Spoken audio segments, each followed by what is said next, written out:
ಹೆಸರು ಬ್ಯಾನರ್ ಗಲಾಟೆಗೆ ಕಾಂಗ್ರೆಸ್ ಕಾರ್ಯಕರ್ತ ಬಲಿಯಾಗಿರುವಂತಹ ಪ್ರಕರಣ ಮತ್ತಷ್ಟು ವಿಡಿಯೋ ಬಿಡುಗಡೆ ಮಾಡಿದ್ದಾರೆ ಜನಾರ್ದನ್ ರೆಡ್ಡಿ. ಬಳ್ಳಾರಿಯಲ್ಲಿ ಸುದ್ದಿಗೋಷ್ಠಿಯನ್ನ ನಡೆಸಿ ವಿಡಿಯೋ ಬಿಡುಗಡೆ ಮಾಡಿದ್ದಾರೆ. ಜನಾರ್ದನ್ ರೆಡ್ಡಿ ಸೋಮಶೇಖರ್ ರೆಡ್ಡಿಯಿಂದ ವಿಡಿಯೋ ರಿಲೀಸ್ ಆಗಿರುವಂತದ್ದು. ಬ್ಯಾನರ್ ಬ್ಯಾಟಲ್ ಏನಿದೆ ಆ ಸಂಬಂಧಪಟ್ಟ ಮತ್ತಷ್ಟು ವಿಡಿಯೋಗಳನ್ನ ಶಾಸಕ ಜನಾರ್ದನ್ ರೆಡ್ಡಿ ರಿಲೀಸ್ ಮಾಡಿರುವಂತದ್ದು. ಬಳ್ಳಾರಿಯಲ್ಲಿ ತಾವು ಸುದ್ದಿಗೋಷ್ಠಿಯನ್ನ ನಡೆಸಿ ಅದಕ್ಕೆ ಸಂಬಂಧಪಟ್ಟಂತಹ ಮತ್ತಷ್ಟು ವಿಡಿಯೋಗಳನ್ನ ಸಾಕ್ಷಿಗಳನ್ನ ರಿಲೀಸ್ ಮಾಡಿರುವಂತದ್ದು.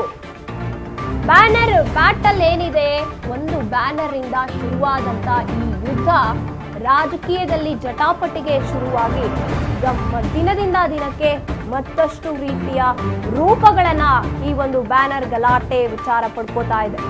ಅದೇ ರೀತಿಯಾಗಿ ಸೋಮಶೇಖರ್ ರೆಡ್ಡಿ ಅವರ ಜೊತೆ ಸೇರಿ ಸುದ್ದಿಗೋಷ್ಠಿಯನ್ನ ನಡೆಸಿ ಜನಾರ್ದನ್ ರೆಡ್ಡಿ ಅವರು ಇದಕ್ಕೆ ಸಂಬಂಧಪಟ್ಟಂತಹ ಮತ್ತಷ್ಟು ವಿಡಿಯೋಗಳನ್ನ ರಿಲೀಸ್ ಮಾಡಿರುವಂತದ್ದು.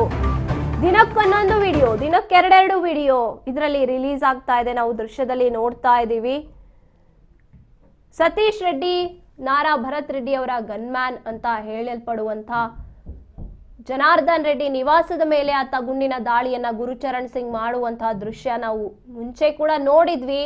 ಆತನೇ ಜನಾರ್ದನ್ ರೆಡ್ಡಿ ಅವರ ಮನೆಯನ್ನೇ ಗುರಿಯಾಗಿಸಿಕೊಂಡು ಶೂಟ್ ಮಾಡಿದ್ದಂತಹದ್ದು. ಮತ್ತೊಂದು ಜನಾರ್ದನ್ ರೆಡ್ಡಿ ಅವರು ಇತ್ತೀಚೆಗೆ ರಿಲೀಸ್ ಮಾಡಿದಂತಹ ಮತ್ತೊಂದು ವಿಡಿಯೋದಲ್ಲಿ ಯಾರ ಗುಂಡು ನಿಜವಾಗ್ಲೂ ರಾಜಶೇಖರ್ ಅನ್ನುವಂತ ಕಾರ್ಯಕರ್ತನಿಗೆ ಬಿತ್ತು ಅನ್ನುವಂತ ದೃಶ್ಯ ಕೂಡ ರಿಲೀಸ್ ಮಾಡಿದ್ರು. ಇಲ್ಲಿ ನಾನು ತಮಗೆ ಪ್ರಮುಖವಾಗಿ ಹೇಳಿ ಬಯಸೋದೇನು ಅಂತಂದ್ರೆ, ಅವ್ರು ಮಾಡಿರುವಂತ ತಪ್ಪುಗಳನ್ನ ಯಾವ ರೀತಿ ಹೆದರಿ ತಪ್ಪುಗಳ ಮೇಲೆ ತಪ್ಪುಗಳು ಮಾಡೋದಕ್ಕೆ ಅವ್ರು ಪ್ರಯತ್ನ ಮಾಡ್ತಾ ಇದ್ದಾರೆ. ಪೊಲೀಸ್ ಇಲಾಖೆ ಸಂಪೂರ್ಣವಾಗಿ ಇವತ್ತಿಗೆ ಸುಮಾರು ಹೆಚ್ಚು ಕಡಿಮೆ 9 ದಿನ, 8 ಡೇಸ್ ಕಂಪ್ಲೀಟ್ ಆಗುತ್ತೆ, 9 ಡೇಸ್. ಈ ಕ್ಷಣದವರೆಗೂ ಕೂಡ ಒಬ್ಬ ಅಮಾಯಕ ಡೆತ್ ಆಗಿದ್ರೆ ಅಮಾಯಕನ ವಿಷಯದಲ್ಲಿ ಯಾವ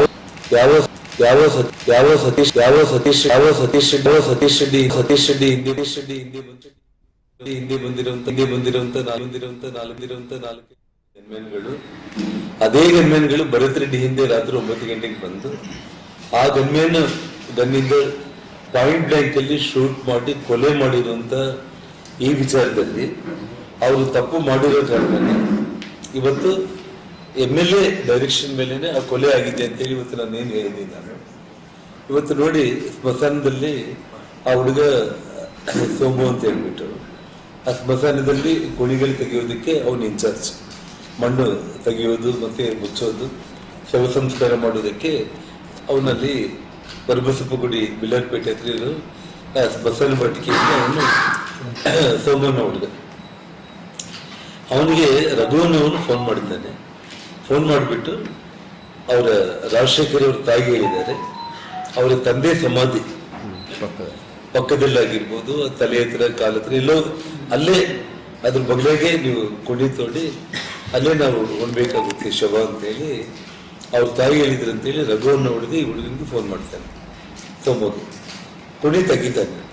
ಕುಣಿ ತೆಗೆದ್ಮೇಲೆ ಪೊಲೀಸರು ಬಂದಿದ್ದಾರೆ ಅಲ್ಲಿಗೆ. ಆ ಸೋಮನ್ನ ಫೋಟೋ ತಗೊಂಡಿದ್ದಾರೆ, ಅವನ ಫೋನ್ ನಂಬರ್ ತಗೊಂಡಿದ್ದಾರೆ. ಯಾಕಂದ್ರೆ ಪೊಲೀಸ್ ಪ್ರೊಸೀಜರ್ ಮತ್ತೆ ವಿಡಿಯೋನು ಮಾಡ್ಕೊಂಡಿದ್ದಾರೆ. ಕುಣಿ ತೆಗೆದಿರುವಂತ ವಿಡಿಯೋ, ಈ ಹುಡುಗನ ವಿಡಿಯೋ, ಫೋಟೋ, ಈ ಹುಡುಗನ ಜನಾರ್ದನ್ ರೆಡ್ಡಿ ಅವರು ಹೇಳ್ತಾ ಇರೋ ಹಾಗೆ ಮತ್ತಷ್ಟು ವಿಡಿಯೋಗಳನ್ನ ಈ ವಿಚಾರದಲ್ಲಿ ರಿಲೀಸ್ ಮಾಡಿದ್ದಾರೆ. ಮತ್ತೆ ಕಾಂಗ್ರೆಸ್ನವರು ಅಥವಾ ಅಲ್ಲಿ ಇನ್ವಾಲ್ವ್ ಆಗಿದ್ದಂತಹ ಕಾಂಗ್ರೆಸ್ ಕಾರ್ಯಕರ್ತರುಗಳಾಗಿರ್ಬೋದು, ತಮಗೆ ಯಾವುದೇ ರೀತಿ ಸಮಸ್ಯೆಗಳು ಈ ವಿಚಾರದಲ್ಲಿ ಬರದೇ ಇರಲಿ ಅಂತ ಪೊಲೀಸರು ಕೂಡ ತಮ್ಮ ಪರವಾಗಿ ಇದ್ರು ಅನ್ನೋದಾಗಿ ಹೇಳ್ತಾ ಇರುವಂತದ್ದು.